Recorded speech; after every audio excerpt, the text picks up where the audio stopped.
एक छोटे से अंतराल के बाद फिर से स्वागत है आप सभी का सरदार वल्लभ भाई पटेल इंटर कॉलेज ममरखापुर बरियावन के द्वारा आयोजित ऑनलाइन शिक्षण में।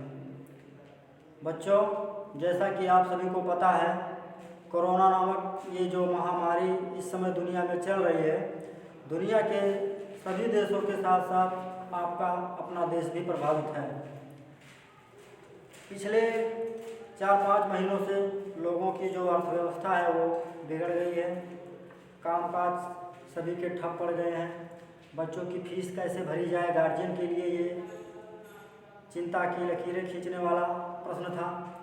इस संदर्भ में इस विद्यालय प्रशासन के द्वारा सभी गार्जियन के हित में, सभी बच्चों के हित में एक ऐसा निर्णय लिया गया जिससे कि सभी का भला हो भाई, क्योंकि अपने अपने स्तर से कुछ न कुछ सहायता करके सभी लोग देश के हित में काम कर रहे हैं। कोई कुछ पैसे दान कर रहा है, कोई अपने अपने हिसाब से कर रहा है काम।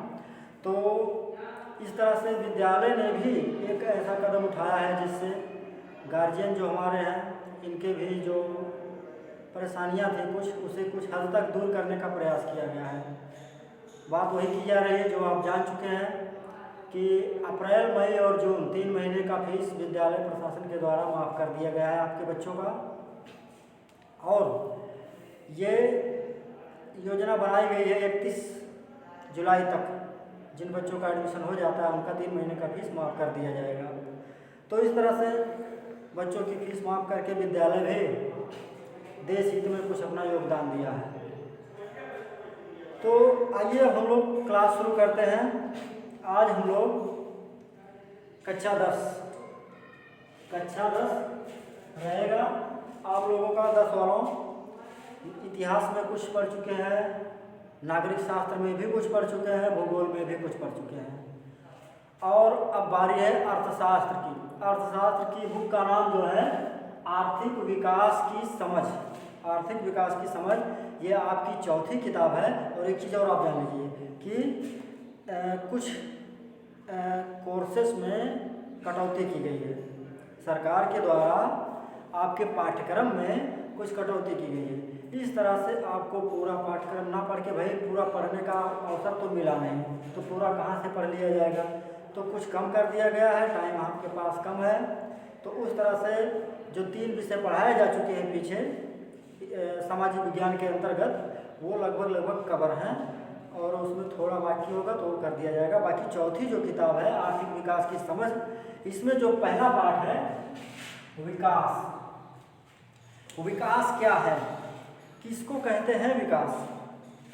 मान के लीजिए, देखिए एक समय ऐसा था जब आपके गांव में या हमारे देश में किसी व्यक्ति के पास 1 कपड़े या 2 कपड़े होते थे, या गांव में किसी के यहाँ साइकिल नहीं होती थी, या खेतों में बैल से हल चलाए जाते थे, या फिर सिंचाई के लिए बारिश पर ही निर्भर थे।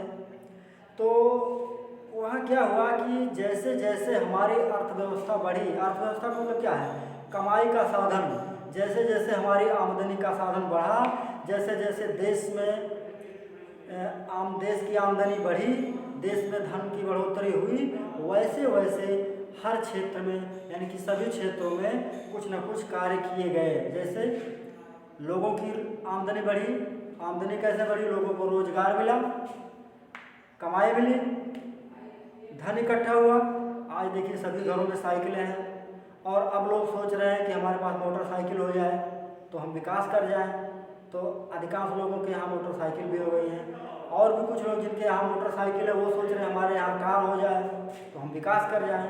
तो इस तरह से, और ये सब चीज़ें कैसे होती हैं, धन से होती हैं। और धन आता कहाँ है, लोग विभिन्न स्रोतों से इसको अर्जित करते हैं, ना कि बैंक चोरी से या कोई अनैतिक या गैर कानूनी काम से।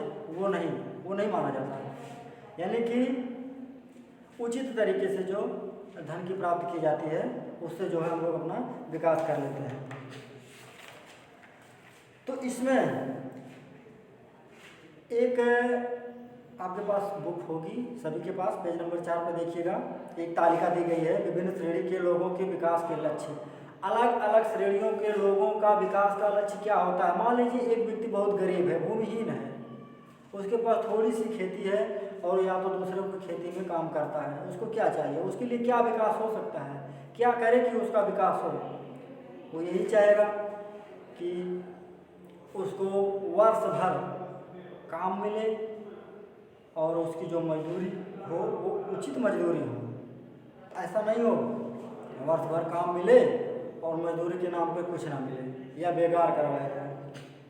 या एक विद्यार्थी जैसे आप लोग क्या चाहते हैं, विकास कैसे आपका विकास हो, वही चाहते हैं आपको अच्छे विद्यालय में दाखिला मिल जाए, अच्छे कपड़े हों आपके पास, आने जाने के लिए अच्छा साधन हो या आपकी साइकिल हो और जेब खर्च के लिए भी पर्याप्त पैसा आपको मिलता रहे, ये आपका विकास है। तो अलग अलग क्षेत्र के लोगों के लिए विकास का जो लक्ष्य होता है वो अलग अलग होता है।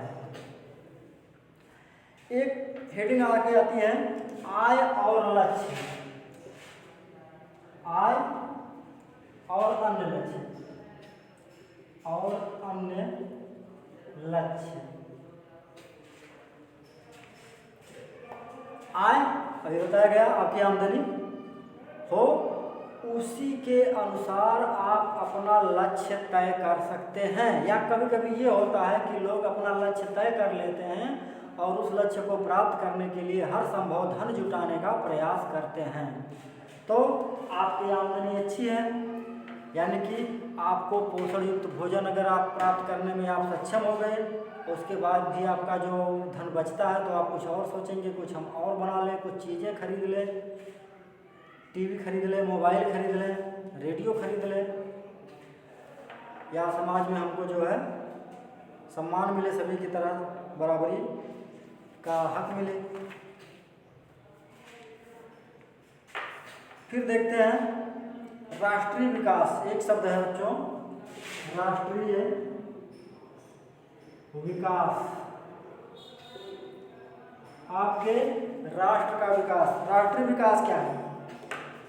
जब आपका देश, आपके देश में उतनी आमदनी हो जाए कि सभी लोगों को, अभी देख रहे हैं ना, मुफ्त में राशन दिया जाए या दवाइयाँ दी जाए, तमाम जगहों पर सरकारी अस्पताल खुलवाया गया है तो वहाँ भी मुफ्त में दवाइयाँ दी जाती हैं। तो राष्ट्र का विकास तभी संभव है जब राष्ट्र की आमदनी बढ़ेगी। जैसे यूरोपियों को देख लीजिए, यहाँ पे आए थे व्यापार करने के लिए, व्यापार यहाँ इंडिया में किए भी, लूट के इंडिया को ले भी गए, यहाँ का सारा धन उठा ले गए और आज यूरोप लगभग पूरी तरह से विकसित है। यानी कि वहाँ हर व्यक्ति के पास इतना धन आता है, इतनी कमाई है कि वो अपनी लगभग न्यूनतम आवश्यकताओं को पूरी कर लेता है, कुछ बचा भी लेता है, अच्छी किस्म उत्तम शिक्षण संस्थानों में पढ़ भी लेता है, अच्छा स्वास्थ्य है और अच्छे पोषण की व्यवस्था भी कर लेता है। तो इस तरह से राष्ट्रीयता का जो विकास, जो राष्ट्र का विकास है, वो इसी बात पर निर्भर करता है कि उसके नागरिक, उसके लोग क्या कमा रहे हैं, कितना कमा रहे हैं, कितना आमदनी है, कितना खर्च है, या जनसंख्या भी कितनी, जनसंख्या का भी एक प्रभाव पड़ता है। हम बहुत कमा रहे हैं ठीक, लेकिन हमारे यहाँ खाने वाले भी बहुत हो तो क्या फर्क पड़ेगा, तो हमारा विकास जो है थोड़ा लूज पड़ जाएगा। जैसे गांव में देखिए, जिसके लंबा बड़ा परिवार है, कमाई पर्याप्त है, कमाई सीमित है, तो उसका ज़्यादा खर्चा होता है। जिसके यहाँ छोटा परिवार है उसके यहाँ कमाई का एक बड़ा हिस्सा बचता है और वह अपने लिए अन्य विकास कार्यों में उसको खर्च कर देता है। या अब देखिए, कहता है विभिन्न देशों या राज्यों की तुलना कैसे की जाए, कैसे कंपेयर किया जाए कुछ राज्यों का कुछ देशों का। इसके लिए देखिए, जैसे हम लोग कंपेयर कर लेते हैं, ये बच्चा लिखने में राइटिंग इसकी अच्छी है, ये पढ़ने में अच्छा है, ये खेलने में अच्छा है, या ये बदमाश है, ये क्लास में शोर मचाता है। तो कुछ ऐसे मानदंड हम लोग ले लेते हैं, उसी के अनुसार दो लोगों की तुलना कर लेते हैं। इसी तरह से देशों या राज्यों के बीच भी तुलना कर ली जाती है। जैसे अभी उत्तर प्रदेश और केरल की तुलना कर ली जाए, या उत्तर प्रदेश हरियाणा की तुलना कर ली जाए, तो ये कहेंगे भाई उत्तर प्रदेश का जनसंख्या ज़्यादा है, हरियाणा या केरल की जनसंख्या कम है। उत्तर प्रदेश में औद्योगिक विकास का जो ढांचा है वो कम विकसित है, हरियाणा या केरल में ज़्यादा विकसित है। उत्तर प्रदेश में शिक्षण जो संस्थान है वो थोड़ा सा अपेक्षाकृत थोड़ा सा निम्न कोटि के हैं, बाकी हरियाणा या केरल में उत्तम कोटि के हैं, तो इससे तुलना कर लेते हैं। या भ्रष्टाचार देख लीजिए, उत्तर प्रदेश में ज़्यादा है, हरियाणा केरल में कम है। तो कुछ ऐसे विषय, ऐसे मापदंड हम लोग उठा लेते हैं, उससे अंदाज़ा लगा लेते हैं, तुलना कर लेते हैं कि किस देश में क्या है। एक उदाहरण आपका दिया है तालिका 1.2 पेज नंबर 9 पे, आप देखिएगा। 2 देशों की तुलना की गई है, 2 देशों की तुलना की गई है। देखिए, मान लीजिए आपके देश में कोई व्यक्ति 10,000 कमा रहा है, 5,000 कमा रहा है, और उसी महीने में कोई व्यक्ति 1 लाख कमा रहा है, 1 करोड़ कमा रहा है, और कहीं पे लगभग सभी लोग 30-40 हज़ार कमा रहे हैं। तो इस तरह से देखा जाए तो जो औसत होगा, जहाँ औसत सही जाएगा वहीं लोग ज़्यादा रहना पसंद करेंगे। देखिए, एक यहाँ देश है, देश का है एक, और एक देश है खा। इसमें 5 लोग रह रहे हैं, 1 2 3 4 और 5 लोग रह रहे हैं। 2012 की ये बात है। 2012 में कंपेयर किया गया तो देश का में एक व्यक्ति जो है वो 9,500 कमाता है, दूसरा व्यक्ति 10,500 कमाता है, और तीसरा व्यक्ति 9,800 कमाता है, और चौथा व्यक्ति 10,000 कमाता है, पांचवा व्यक्ति कमाता है 10,200। देश का में एक व्यक्ति इतना है, दूसरा इतना, तीसरा इतना, चौथा इतना, पांचवा इतना कमा रहा है, और देश खा में एक व्यक्ति 500 कमा रहा है, और ये भी 500, दूसरा भी 500, तीसरा भी 500, चौथा भी 500 कमा रहा है। लेकिन वहीं जो पांचवा है वो 48,000 कमा रहा है। औसत निकालेंगे तो दोनों का औसत बराबर आएगा। ये क्या मतलब हुआ? चलो, हमारा औसत जितना है उतना इसका भी औसत है, तो यहाँ खुश किस देश वाले रहेंगे? जो 500 कमा रहा है वो क्या खर्चा चलाएंगे, और जो 48,000 कमा रहा है वो तो अधिकांश धन लेके बैठा है। और इस देश में देखो लगभग 9-10 हज़ार के आसपास सभी लोग कमा रहे हैं। इसका मतलब खुशहाली किस देश में होगी? खुशहाली होगी देश का में। तो औसत अगर देखा जाए किसी देश की कमाई का, औसत के साथ साथ प्रति व्यक्ति आय यानी कि एक व्यक्ति की कमाई कितनी है इसका भी आकलन कर लिया जाए तो ज़्यादा सटीक रहता है।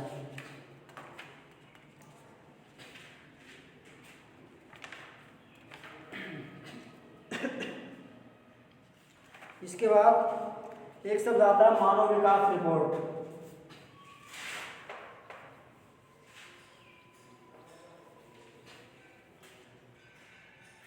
मानव विकास रिपोर्ट 2019 के पेपर में, बोर्ड पेपर में ये इसका प्रश्न आया था अर्थशास्त्र से, और पूरा विश्वास है इस बार फिर यही प्रश्न आएगा, कन्फर्म है लगभग, क्योंकि अर्थशास्त्र है और कोई प्रश्न बन ही नहीं रहा है विकल्प के लिए, तो ज़्यादा महत्वपूर्ण है, ये आ जाएगा। तो मानव विकास रिपोर्ट एक संस्था है संयुक्त राष्ट्र संघ की, UNDP। ये संयुक्त राष्ट्र की एक विकास को मापने की एक संस्था है। इसके अनुसार इसने 2017 के लिए, वर्ष 2017 के लिए एक आंकड़ा प्रस्तुत किया था कि कौन सा देश मानव विकास का मतलब मानव विकास तभी होगा जैसे इसमें क्या है, सबको आमदनी का स्रोत कितना मिल रहा है, या उसका जो रोजगार है वो सुरक्षित है कि नहीं है पता लगा, साल के 2 महीने काम कर रहा है, उसके बाद कब उसका काम छीन जाए कोई पता नहीं है, तो उसके सुरक्षा को भी देखा जाएगा इसमें, ये सुरक्षा का भी आकलन करेगा। और स्वास्थ्य कैसा है, या स्वास्थ्य पे कितना खर्चा हो रहा है, शिक्षा पे कितना खर्चा हो रहा है, इन सभी का आकलन करता है। तो इसके आकलन के बाद इसने जो रिपोर्ट दिया, वो रिपोर्ट उसकी ये थी कि जो भारत के पड़ोसी देश हैं, उसमें जो श्रीलंका है ये पहले स्थान पे है, फर्स्ट नंबर पे है, यानी कि भारत से भी पहले स्थान पे मानव विकास में मनुष्यों के विकास में जो श्रीलंका है ये पहले स्थान पर बैठा हुआ है हमसे, यानी कि इंडिया से। कारण क्या है आपको पता है, हमारे यहाँ किसी से कम आमदनी नहीं है, किसी से देश से कम धन नहीं है हमारे यहाँ इंडिया में, लेकिन इंडिया में खर्च भी बहुत है, लोग ज़्यादा है, सभी को मुफ्त में सब चाहिए, मुफ्त में घर, मुफ्त में राशन, सारी चीज़ें मुफ्त में। अधिकांश लोग अब भी शिक्षा के प्रति उदासीन है, स्वास्थ्य के प्रति उदासीन है, कैसे प्रगति किया जाए, आगे बढ़ा जाए, इसके प्रति उदासीन है। एक देश हमारे पड़ोस में हमसे बहुत आगे निकलना चाहता है, हमको हर तरह से दबाना चाहता है, क्योंकि वहाँ के का हर नागरिक चाहता है कि हमारा देश आगे बढ़े, लेकिन इंडिया हमारे देश में अधिकांश ऐसे लोग हैं जो इस सब बातों के प्रति उदासीन हैं। तो लंका को देख लीजिए, तो इसके यहाँ जनसंख्या कम, सुविधाएँ अच्छी हैं, कम सुविधाएँ होते हुए भी जनसंख्या कम है, लेकिन उसका समुचित तरीके से इस्तेमाल किया गया तो क्या हुआ कि वो मानव विकास में हमसे आगे निकल गया। फिर बच्चों ख़त्म। और अगर आप ये सोचिएगा कि इसमें कुछ लिखाया नहीं जा रहा है तो आप परेशान बिल्कुल मत होइएगा, उसको तो जो अति महत्वपूर्ण लगेगा उसको मोबाइल के पे फ़ोटो खींच के उसको प्रश्न को उत्तर को भेज दिया जाएगा आप सभी के पास। लेकिन जितना वीडियो में बताया जाता है इतना आप मन लगाकर दिमाग में समझ लीजिए, बाकी उसमें बना के लिखना है आपको, कैसे क्या करना है वो हम आपको बताएंगे पेपर में, आपको नंबर कभी भी कम नहीं मिलेगा, ये हमारा पूरा विश्वास है। तो ये पार्ट एंड है, ये पार्ट यही ख़त्म है, अगला पार्ट फिर कभी क्या जल्दी ही। और बचते रहिए आप लोग। और जिनका एक चीज़ और है, जिनका अभी बोर्ड फीस आप लोग आके ला के जमा कर दीजिए, 5 अगस्त विद्यालय के लिए लास्ट डेट है, अगर नहीं जमा हो पाता है तो फिर बोर्ड परीक्षा में बाधा आ सकती है। थैंक यू, जय हिंद।